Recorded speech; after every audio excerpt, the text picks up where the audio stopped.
Dash camera എന്നുള്ളത് mandatory device ആണ് ഇപ്പോഴത്തെ കാലത്ത്. എത്ര ചെറിയ കാറാവട്ടെ എത്ര വലിയ കാറാവട്ടെ, അതിനോട് അഡ്വാൻറ്റേജസ് മാത്രമേ ഉള്ളൂ ഒരു ഡാഷ് ക്യാമറ വെച്ചിട്ടുണ്ടെങ്കിൽ. ഇപ്പോൾ ഉദാഹരണം പറയുകയാണെന്നുണ്ടെങ്കിൽ എന്തെങ്കിലും ഒരു ഇൻസിഡൻറ്റ് അല്ലെങ്കിൽ ഒരു ആക്സിഡൻറ്റ് ഉണ്ടായിട്ടുണ്ടെങ്കിൽ അതിൻ്റെ സ്പോട്ട് എവിഡൻസ് ആണ് ഡാഷ് ക്യാമറ എന്നുള്ളത്. പറ്റുകയാണെങ്കിൽ ഫ്രണ്ടും ബാക്കും കൊടുക്കാൻ വേണ്ടി ട്രൈ ചെയ്യാം.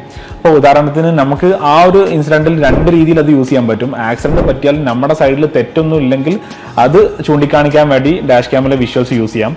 അല്ലെങ്കിൽ നമുക്ക് ഇൻഷുറൻസ് ക്ലെയിമിന് പോകുമ്പോൾ വണ്ടിയുടെ ഡാമേജസ് പറ്റിയതിന് ഈ ഒരു സ്പോട്ട് എവിഡൻസ് മാത്രം കൊടുത്താൽ മതിയാവും.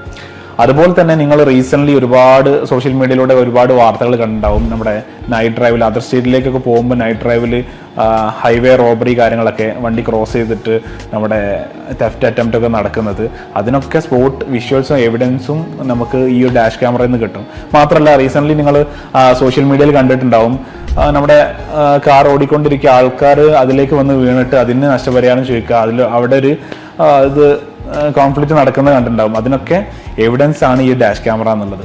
പിന്നെ മറ്റെന്തുണ്ടെങ്കിലും എന്ത് ഇൻസിഡൻറ്റ് നമ്മുടെ റോഡിലൂടെ എന്ത് ഇൻസിഡൻറ്റ് നടക്കുകയാണെങ്കിലും അതിനൊക്കെ സ്പോട്ട് എവിഡൻസ് ആണ് ഡാഷ് ക്യാമറ എന്നുള്ളത്. സോ ഇപ്പോഴത്തെ കാലത്ത് ഡാഷ് ക്യാമറ എന്നുള്ളത് ഒരു ലക്ഷറി അല്ല, നെസസറി ആയിട്ടുള്ള ഒരു കാര്യമാണെന്നാണ് എൻ്റെ ഒപ്പീനിയൻ.